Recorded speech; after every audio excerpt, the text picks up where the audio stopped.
Y bien, vamos rápidamente con el primer tema que abordaremos, que se refiere a la señora maestra, la gran maestra poderosa Elba Ester Gordillo, una de las grandes aliadas de Andrés Manuel López Obrador en la última contienda en la que este resultó ganador. Luis García, ¿qué nos puedes decir al respecto? ¿Qué opinas de Elba Ester Gordillo? Esta liberación de Elba Ester el pasado 7 de agosto trae más especulaciones sobre el futuro de la educación en nuestro país que certezas.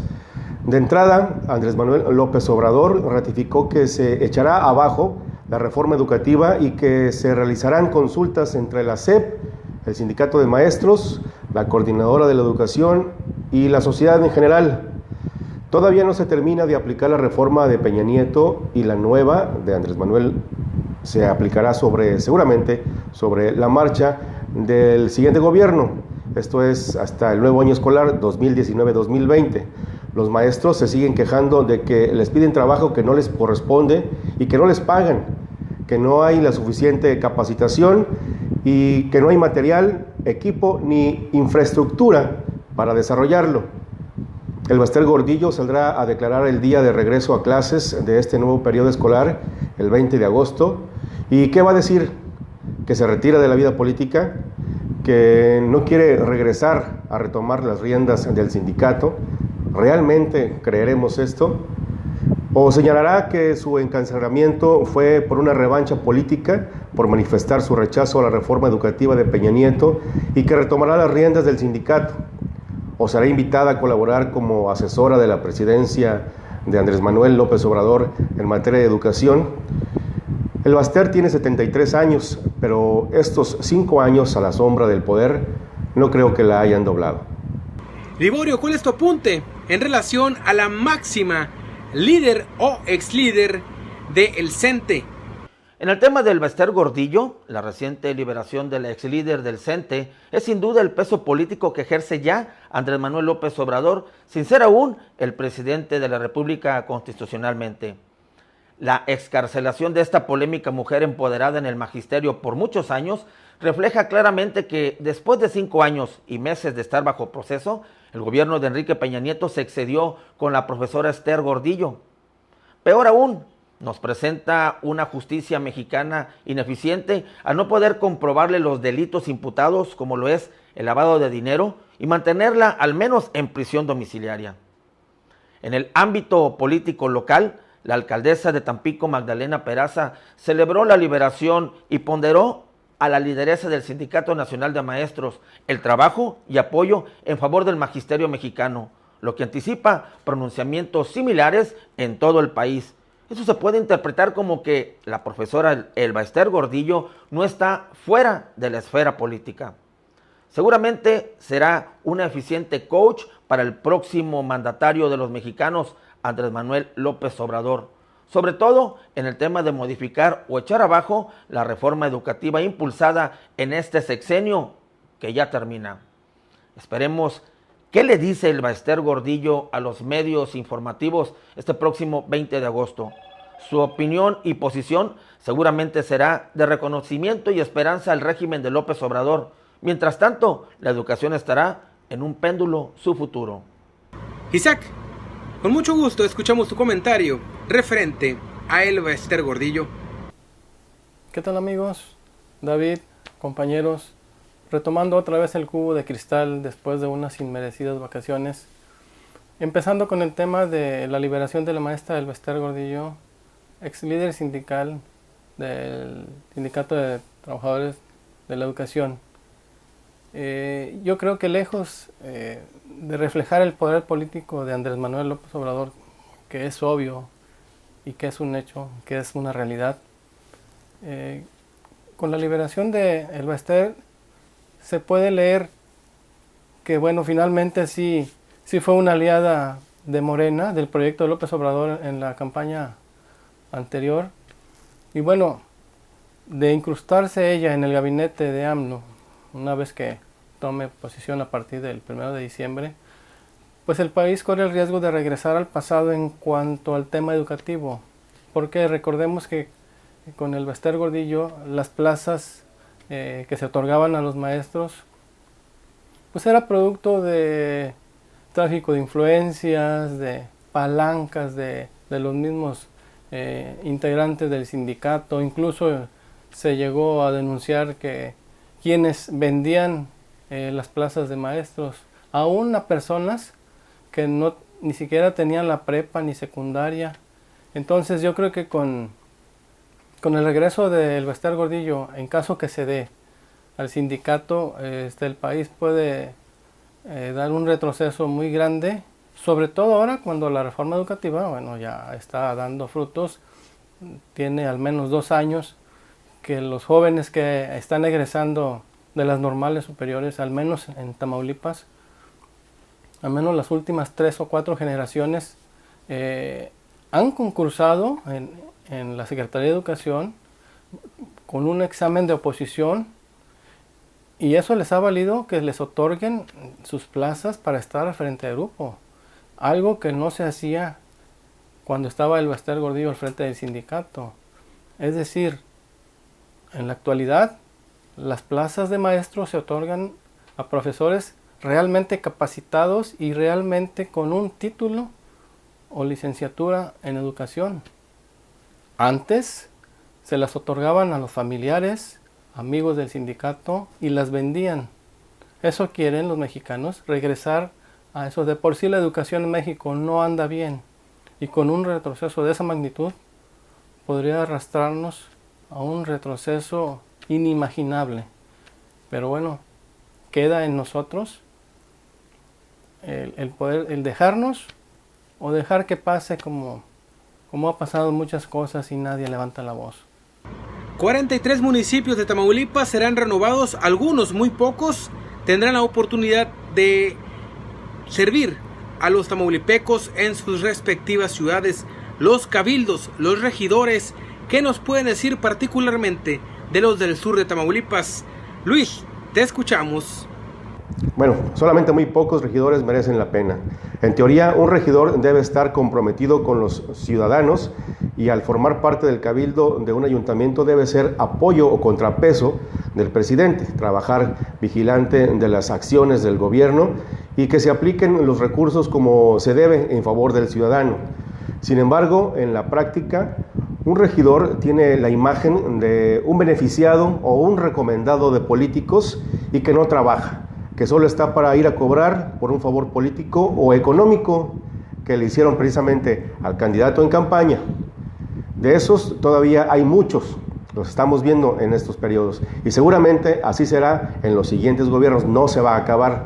Al hacer un análisis rápido de los regidores que se van en Tampico, Ciudad Madero y Altamira, podríamos decir que un 80% se dedicó a levantar la mano para aprobar lo que fuera y seguir cobrando, y solo un 20% se preocupó por realmente hacer algo por su comunidad.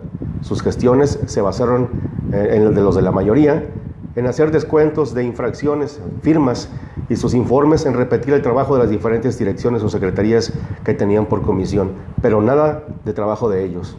Esperemos que los nuevos regidores realmente trabajen en beneficio de la ciudadanía, que respalden verdaderas políticas públicas y que no levanten la mano para aprobar el pago de favores electorales, que trabajen por su comunidad y no en hacer grilla para sacar una tajada económica para beneficio personal o un peso político. Ese peso político se los dará la gente con sus acciones. Y bien, Liborio, Alma Laura Amparán repite, ahí hay regidores que tendrán la oportunidad de seguir sirviendo a los altamirenses. En Ciudad Madero se van algunos sin pena ni gloria, vienen los de Oseguera Kernion, y en Tampico la maestra Magdalena parece que ya termina su gestión municipal y entra la de Jesús Nader. Los cabildos, ¿qué nos puedes decir al respecto de los regidores? ¿Cuál es tu opinión? Sobre los regidores, en mi opinión particular, aunque estoy convencido que será la de muchos ciudadanos en coincidencia, es que los ediles, los representantes directos de la comunidad en los cabildos, fue sombría. Empezaré con Altamira, en donde los regidores sencillamente fueron un cuerpo de acompañamiento de la presidenta Alma Laura Amparán. Pocas veces se les vio llevar al pleno del cabildo propuestas propias que gestionar y concretar. Municipios más comprometidos con sus padrinos políticos que con la gente.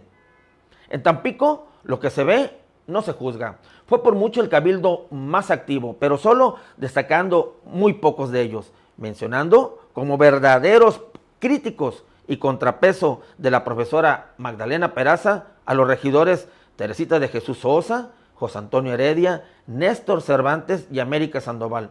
Claro que también destacaron los concejales José Luis Ornelas, Claudia Moctezuma y Sofía Sandoval, pero estos por ser auténticos incondicionales de la maestra Peraza, participando por nota y guión en las decisiones del ayuntamiento, con mención aparte de los síndicos Esteban Fuentes, quien no tuvo la voluntad de impulsar y representar legalmente el caso de los regidores acusados por peculado, y la señora Enriqueta Giovanni Hernández, esta última quien fuera demandada por fraude. De los demás, solo mera comparsa. En Madero, ninguno sobresalió. Se la pasearon, como quien dice, pateando un bote. Solamente recordar a 7 de ellos que conformaron un bloque opositor a Andrés Zorrilla, pero cuando se les llegó al precio, sencillamente se desvanecieron. Los ediles maderenses de esta administración pasarán a la historia por ineficientes. Es por eso que los ediles que conformarán las administraciones municipales entrantes deben de dedicarse de lleno al trabajo de campo, a retomar las peticiones ciudadanas hasta su conclusión favorable, a proponer dentro de sus comisiones cambios reales, factibles para la sociedad, asistir diariamente a sus cubículos, no ser unos levantamanos más, dejar de ser promotores de empleo para sus conocidos y familiares, pero sobre todo apoyar las decisiones congruentes de sus alcaldes, antes de los caprichos personales. Deben ser en todo caso la voz del pueblo en el ayuntamiento, destacar por sus gestiones que por la grilla que tanto ha perjudicado a los municipios. Isaac, es tu turno. Los cabildos del sur de Tamaulipas, tu apunte. Por otro lado, en el tema de los regidores, bueno, ha sido un lastre, no de ahorita, sino al menos de las últimas 5 o 6 administraciones, que quienes llegan al cargo de regidor, quienes integran la planilla en los cabildos, es en general, al menos en el sur de Tamaulipas, pues ha sido gente que no tiene el perfil para ello. Gente que ni capacitada, ni con experiencia en el servicio público, y mucho menos con compromiso, con el compromiso que deben tener ante la sociedad. No sabemos quienes van a entrar ahora a partir del 1 de octubre, si de verdad van a fungir como servidores públicos o van a hacer lo mismo que los que ya se van, que sin pena ni gloria llegan a cobrar sus quincenas, y alguno que otro que de verdad honra el nombre de decir que es regidor. Esperemos que los que entren se pongan las pilas y demuestren que sí quieren servir a sus ciudadanos.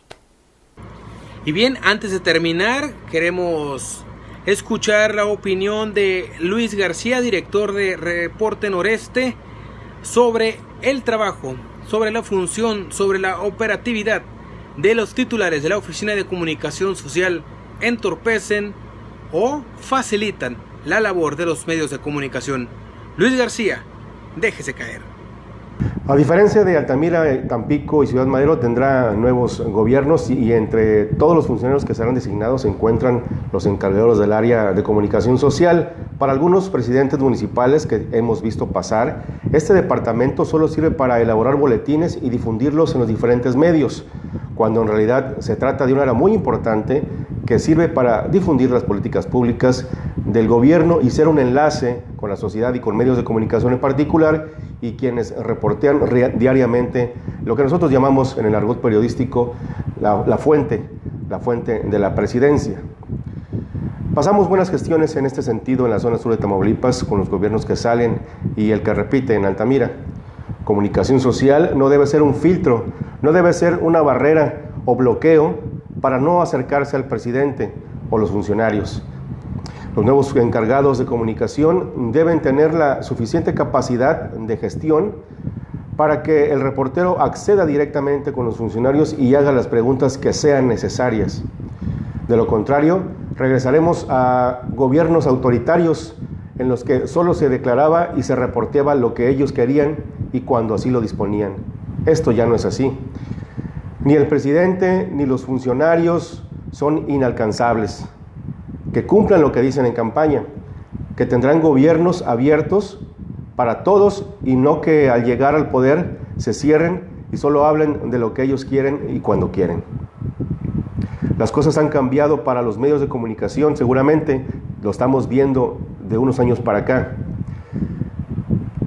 Si no dicen o comunican lo que informan o informan lo evidente, incluso lo oculto, esa información seguramente será pública en breve en redes sociales y todos quedarán exhibidos. Muchas gracias, Luis. Ahora escuchemos a Liborio, quien conoce perfectamente y desde adentro las oficinas de comunicación municipal. ¿Qué nos puedes decir, Liborio Méndez? En lo referente a comunicación social, en el organigrama de los ayuntamientos, el área de comunicación debe ser fundamental, pues ahí radica la imagen del alcalde y sus funcionarios. Las viejas prácticas de amordazar a los periodistas y acallar a los reporteros de la fuente deben de desaparecer. De premiar o castigar a los compañeros de gremio es indignante, pero una forma muy cómoda de mantener a raya a los medios informativos. En todo caso, deberá de fortalecerse los vínculos con quienes tenemos la diaria obligación de hacer la noticia y sobre todo de hacerla buena, de resaltar las correctas acciones de los gobiernos y los servidores públicos. Quienes lleguen tendrán que contar con el total apoyo de sus alcaldes y no estar supeditados a personas que poco o nada saben del quehacer informativo, como pasó en los 3 ayuntamientos conurbados. Fomentar las buenas relaciones con todos los reporteros es urgente y una exigencia también. Asimismo, no menospreciar el medio o el segmento al cual nos dedicamos, llámese prensa, radio, televisión y actualmente los importantes medios digitales, brindando trato igualitario, procurando el respeto y privilegiando a las empresas formales de comunicación. Sí, las que pagan impuestos, evitando con ello que improvisados se presenten como profesionales de la información. Todos los medios legalmente constituidos como empresas funcionamos de los ingresos formalmente convenidos. Claro, está que los ayuntamientos y las dependencias de gobiernos son nuestra fuente principal. Es momento de que los nuevos secretarios o directores de comunicación social garanticen plenamente el derecho a la información y promuevan la correcta relación entre gobierno, medios y sociedad, generando agenda con los servidores públicos, pues es también obligación de ellos transparentar sus acciones. Bien, amigos del Cubo, muchas gracias. Hasta pronto. Ahora, Isaac, es tu oportunidad de terminar, de rematarlos o salvar alguno de ellos. Oficinas de comunicación social de Tampico, Madero y Altamira. ¿Qué esperas? ¿Qué te dejaron estos servidores, estos hombres tamaulipecos? ¿Hicieron bien? ¿Hicieron mal? Hay mujeres también en el cargo. En cuanto a los directores de comunicación social, que bueno, por ellas se escuchan algunos nombres, coincido con mis compañeros en que la mayoría de los coordinadores de comunicación que han estado al frente en los últimos años en los 3 municipios, pues se han abocado más a bloquear a los alcaldes, a los funcionarios, al trabajo de los ayuntamientos. Se han dedicado más a bloquear que a de verdad difundir las labores, las actividades que realizan en cada municipio. Yo creo que esto debe cambiar. Si bien es cierto que dentro del mismo plano de la comunicación social entran otro tipo de cuestiones, yo creo que la información se debe de brindar a la ciudadanía a través de los medios de comunicación, que para eso estamos.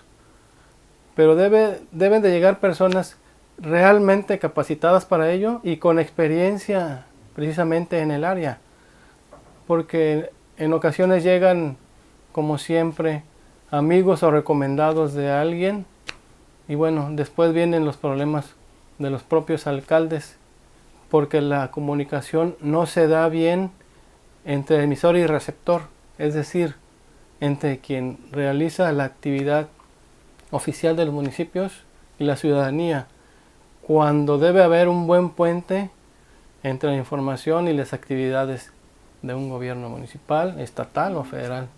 Amigos del Cubo de Cristal, muchas gracias. Eternamente agradecidos con todos ustedes por permitirnos llegar hasta donde están y darle clic al video. Nos vemos pronto. Relájese